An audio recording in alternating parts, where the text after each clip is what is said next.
बिस्मिल्लाहिर्रहमानिर्रहीम। अस्सलाम वालेकुम रहमतुल्लाहि व बरकातुहू। मेरा नाम है हाफिज़ महमूद मोहिउद्दीन और दोस्तों आज की इस वीडियो में हम इस्तेमाल करेंगे डिड का। कल की वीडियो में मैंने आपको बताया था डू और डज किस तरह इस्तेमाल होते हैं। आज मैं आपको बताऊंगा डिड का इस्तेमाल क्या है। आज मैं आपको बताऊंगा डिड का इस्तेमाल क्या है। बहुत ही तवज्जो, बहुत ही आप जिसे कहते हैं ना, पूरी तवज्जो से आपने यहाँ पे बैठना है। देखिए, डिड का इस्तेमाल सिंपल है। डिड का इस्तेमाल सवालात में भी किया जाता है। डिड का इस्तेमाल सवालात में भी किया जाता है और नेगेटिव फिक्रात में भी किया जाता है। ये इसका इस्तेमाल कहाँ होता है? डिड का इस्तेमाल इंग्लिश हिस्ट्री में सिर्फ एक जगह पे होता है। कहाँ पे? सिर्फ एक जगह पे होता है। ये लिख लें, साथ साथ आप लिखते जाएं। डिड का इस्तेमाल तब होता है जब हमने गुजरे हुए डिड का इस्तेमाल तब होता है जब हमने गुजरे हुए ज़माने के बारे में या तो नेगेटिव बात करनी है या कोई सवाल करना है, मैं मिसाल के तौर पे आपको उर्दू में बताता हूँ कि आपसे अगर किसी ने डिड में सवाल किया, तवज्जो कीजिए, आपसे किसी ने डिड में अगर सवाल किया तो आंसर कैसे देना है। फॉर एग्जाम्पल, मैं आपसे कहता हूँ did you complete your work, did you, इसकी उर्दू क्या बनेगी? इसकी उर्दू बनेगी अब डिड की वजह से। किसकी वजह से? आपने डिड को जहन में रखना है। डिड की वजह से इसकी उर्दू बनेगी कि तुमने अपना काम मुकम्मल किया। बस, क्या तुमने अपना काम मुकम्मल किया। अब यहाँ पे जहन में ये या तो माजी है करीब या माजी बईद, या माजी अभी जो गुजरा है वो, यानी अभी 2 मिनट बाद या एक लम्हे बाद का वक्त आपको पता है हमारा माजी में चला जाता है, या फिर बहुत पहले 100 साल पहले, 500 साल पहले, 200 साल पहले, इवन 40 साल, 10 साल, एक हफ्ते, एक दिन में।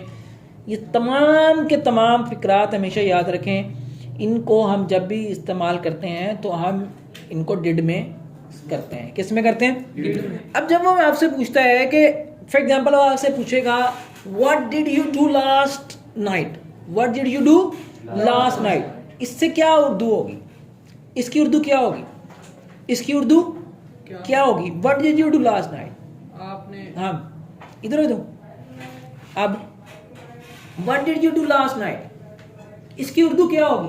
आपने आखिरी रात क्या किया। यस, आपने कल रात, यानी जो अभी रात गुजरी है उसमें क्या किया। अब पहले तो सवाल को समझो, उसके बाद इसकी आंसर में हम आते हैं। देखिए, जहां पे मैंने आपको बोला कि डिड का इस्तेमाल माजी में होने वाले वाकया, चाहे वो अभी या चाहे वो 100 साल पहले गुजरे हों, उसमें आपसे पूछा जाता है। अब आपने तवज्जो ये करनी है कि इसका आंसर कैसे होगा।